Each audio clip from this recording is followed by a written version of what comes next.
Hi everyone, Big Mac here. Welcome to part 4 of our playthrough of Yoshi's story for the N64. Today we are going to step into stage 4-3, Piranha Road.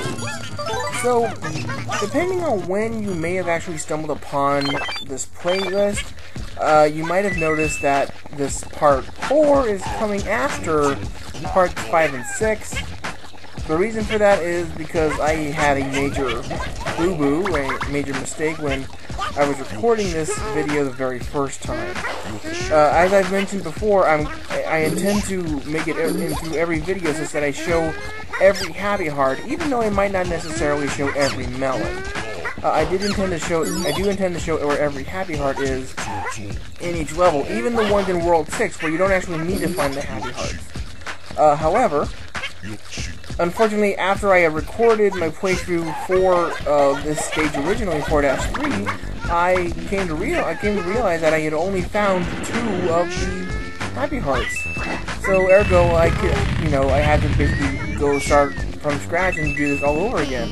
So, I've done a little bit of extra practice as well, and indeed we are already making pretty good headway into stage 4-3. One thing I do have to admit right away, I forgot to jump on the information block at the very beginning of the stage, but basically it was just talking about those little flying piranha plants. They will lash out their tongue and, like Yoshi, they will eat whatever they can. So, unfortunately, if Yoshi gets eaten by one of those piranha plants, then actually Yoshi will lose all of his eggs, or all of its, everything that he's got. If he was in super happy mode, that's gone. And then Yoshi will also get shrunken. I don't know why exactly, but Yoshi becomes small, Yoshi becomes unable to use eggs, Yoshi becomes much more difficult to see on the screen. It is not a good situation for Yoshi.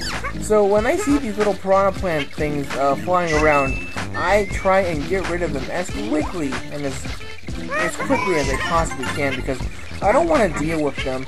And if you get hit in the wrong place or anything, you could also just wind up falling into a pit, and of course losing a life in that situation, which is absolutely no fun.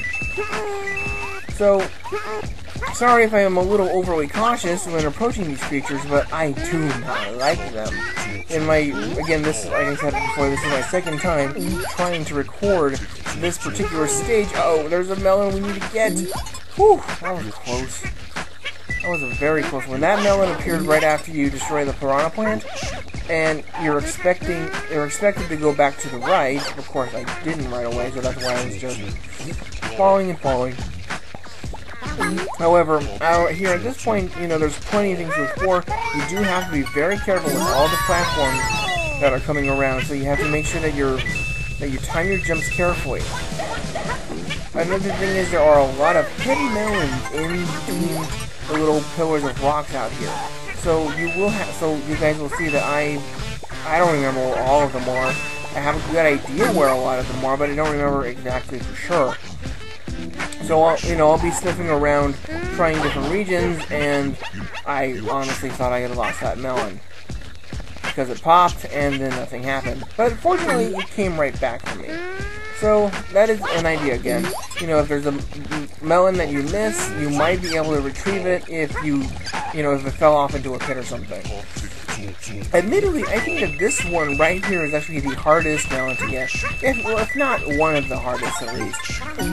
That question block that is underneath the sidewalk or the sideways moving platform, you have to basically hit all of or get as many coins out of that thing as possible. So I think there are 12 total. And once you get all 12 of those, hopefully, then the melon will actually pop out. However, if you, accidentally miss a step, or if you fall off that platform, by the time you get back to it, you'll only get 1 more coin out of it. So you will not get the melon in that situation. So admittedly, it is, I think, one of the hardest melons to retrieve in the stage, just because you're on that sideways moving platform, and that does complicate things quite a bit. Also, here we found our second happy heart already for the stage. We're not even 5 minutes in, and we've already found 2 of the happy hearts. That's pretty awesome. So let's follow this trail of coins and see where this takes us. I think I missed one there. That's okay. Again, I'm not overly concerned about score or anything like that. But like I've mentioned before, I'm going to try and get every melon. Or at least the ones that I remember to get. So at this point, you could actually go back to Miss Warp 1 or 2. Fortunately, there is an egg refill right here. And even those piranha plants that were on the ground, they can do the same thing where they eat you, make you small, and make you lose all your stuff. So, very uncool and not fun. We do have this ball mechanism that kind of pops up in this level. Basically, as you're on top of this giant ball, it rotates back or moves back and forth, depending on which side of the ball you're leaning onto. So, of course, if you're moving on the right side of the ball, then you will expect to move the ball a little bit to the right. Here we have another one of those collect the 5 coins for the melon. Again, you have to be quick on that, otherwise they'll disappear. So, fortunately, we've discovered happy heart number 18 already? Man, this game is actually going by kind of faster than I was expecting it to. However, there's this really cool looking flower. That's always nice. And in fact, if you lash your tongue up here, there's a cloud that has nothing now, or at least nothing for me. But again, depending on what may have transpired in your game so far, you might actually find a white shy guy up there. I was trying to be very careful in aiming my eggs to kill that piranha plant so that I didn't have to actually walk up to it to attack it, but then I ran out of eggs, so I was contemplating going back to the left, and then I decided, wait, I think there's another egg refill station right above that piranha plant, and I got super lucky at that point not eating the grapes. I will admit that.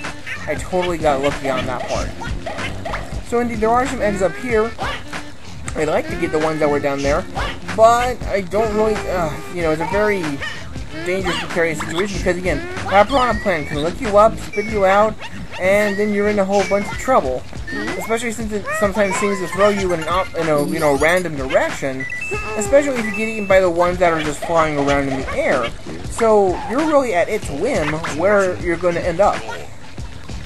Getting back to the ball mechanic in this stage, I admit, this is my least favorite part of the stage, just because it goes very slowly, and there's not really a whole lot for you to do here. We do have these little creatures, I forget what they're called actually, but they alternate between pink and blue. When they are pink, it is safe for Yoshi to eat them. Yoshi can always just jump on them to defeat them, but if he needs some energy or an extra egg, then he should only do it when the creatures are pink. When they're blue, they somehow become bad for Yoshi's health or something like that. And again, we don't have to kill these guys, but just to make sure that everything is filled back out. And indeed, we have another magical urn that we have to go through. So as you guys can tell, this is another room with a melon stacking running game. Again, there are obstacles, but fortunately we can actually kill them off before we have to start the race. That makes it so much easier, so make sure that you have at least 2 eggs still with you by the time you enter this room, because you could jump over the piranha plants. However, it makes it much easier in the game just to not have any obstacles at all.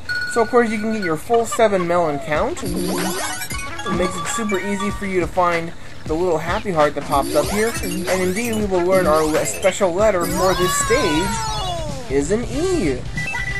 So we have that going for us now. Awesome. So know that we've only need 3 more melons. Can I do it? Is this actually going to be another melon run? Well, we'll have to find out. Again, I've had a couple of really close calls already. I've dropped 1 melon, fortunately it resurfaced, regenerated. There was one time where I totally should have eaten the grapes instead of the piranha guy. I don't know how I managed to get by that. And there's our 3rd happy heart right there. It's a little dangerous to get to it. You have to actually kind of jump off the ball as it's falling off. But fortunately, if you scroll back to the screen, if you scroll back off and then back onto the main screen, it does reappear after a short while. So you do have that on your to help you out. Right there, I just managed to get a really good hit with the melon and the piranha plant. I love the timber sound that they make too. I just think that's so cool. Anyway, here's Miss Warp. There's the route back to the beginning. But Could this be? 30 melons! Awesomely done, Yoshi. Awesomely done, Yoshi. So again, I admit, like, I've been able to practice this stage multiple times. So that's why I was able to get the full 30 melons on this one. Again, I know this score is not the same as I got as we're in parts 5 and 6, but again, I'm not concerned about score. But that is stage 4 now, 3. The Yoshis knew the woods, but they had never seen a place like the jungle. For the first time, the Yoshis saw piranha plants, the kings of this jungle. One plant could swallow the Yoshis whole, so they left the jungle in a hurry. The page turned, and the Yoshis grew happier. So I wanted to thank you guys so much for watching this video. This is Big Mac saying, here, choose your stage for level 5. Otherwise, I will see you in the very next episode, which, I honestly don't remember. I think it was 5-1 by default. But I will see you guys in the next video. Thank you.